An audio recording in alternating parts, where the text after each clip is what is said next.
ओम नमः शिवाय। शिवजी सदा सहाय। ओम नमः शिवाय। गुरुजी सदा सहाय। जय गुरुजी। शुक्राना गुरुजी। शिवपुराण श्री रुद्र संहिता खंड 5वां युद्ध खंड 47वां अध्याय। शिव द्वारा शुक्राचार्य को निगलना।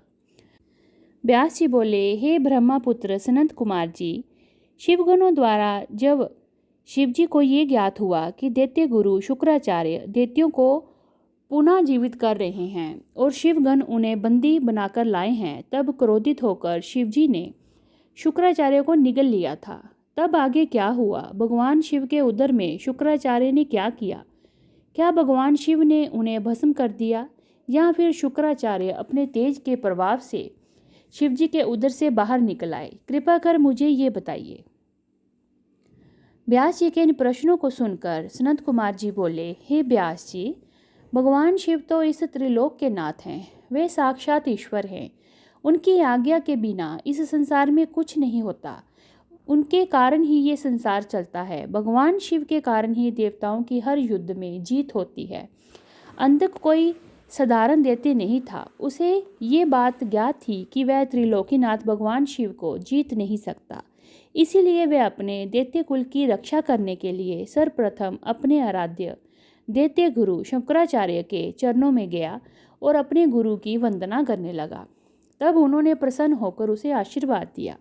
दैत्यराज अंधक ने गुरु शुक्राचार्य से मृत संजीवनी विद्या द्वारा मरे हुए असुरों को जीवित करने की प्रार्थना की थी। शुक्राचार्य ने अपने शिष्य अंधक की प्रार्थना स्वीकार कर ली थी और युद्ध भूमि में आ गए। शुक्राचार्य ने भगवान शिव का स्मरण कर अपनी विद्या का प्रयोग आरंभ किया। उस विद्या का प्रयोग करते ही युद्ध में पड़े मृत दैत्य अपने अस्त्र शस्त्र लेकर इस प्रकार उठ खड़े हुए मानो थोड़ी देर के लिए सोए पड़े हों। ये देखकर दैत्य सेना का अद्भुत उत्साह का संचार हो गया और राक्षसों में नई जान आ गई और वह भगवान शिव के गणों से भयानक युद्ध करने लगे। शिवगणों ने जाकर ये समाचार नंदीश्वर को बताया कि शुक्राचार्य अपनी विद्या के बल से मरे हुए दैत्यों को जीवित कर रहे हैं। ये जानकर नंदी सिंह की भांति दैत्य सेना पर टूट पड़े और उस स्थान पर जा पहुंचे जहां शुक्राचार्य बैठे थे। अनेकों दैत्य अपने गुरु की रक्षा करने के लिए चारों ओर खड़े थे। नंदी ने शुक्राचार्य को इस प्रकार पकड़ लिया जैसे शेर हाथी के बच्चे को पकड़ लेता है। वह उन्हें उठाकर तेज गति से वहां से निकल पड़े।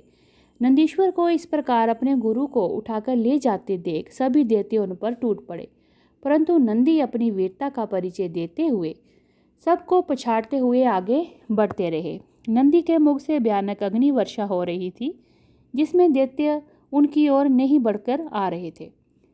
इस प्रकार कुछ ही देर में नंदी शुक्राचार्य का अपहरण करके उन्हें भगवान शिव के सम्मुख ले आए।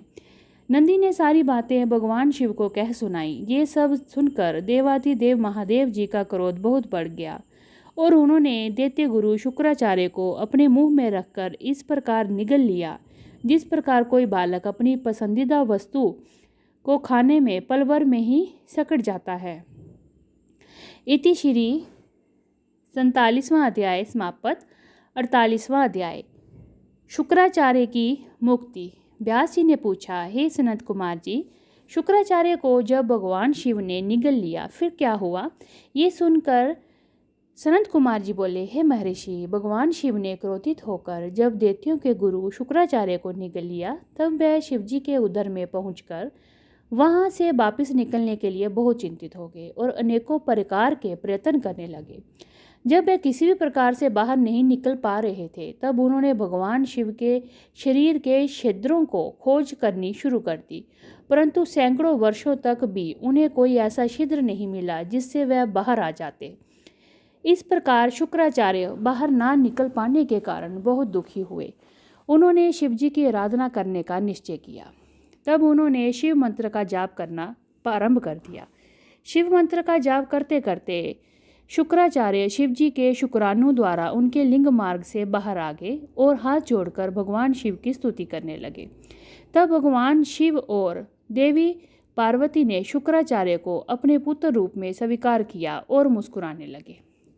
शिवजी बोले, हे भृगुनंदन, आप मेरे लिंग मार्ग से शुक्र की तरह बाहर निकले हैं, इसलिए आज से आप शुक्र नाम से विख्यात होंगे। आज से तुम मेरे और पार्वती के पुत्र हुए और सदा संसार में अजर अमर रहोगे।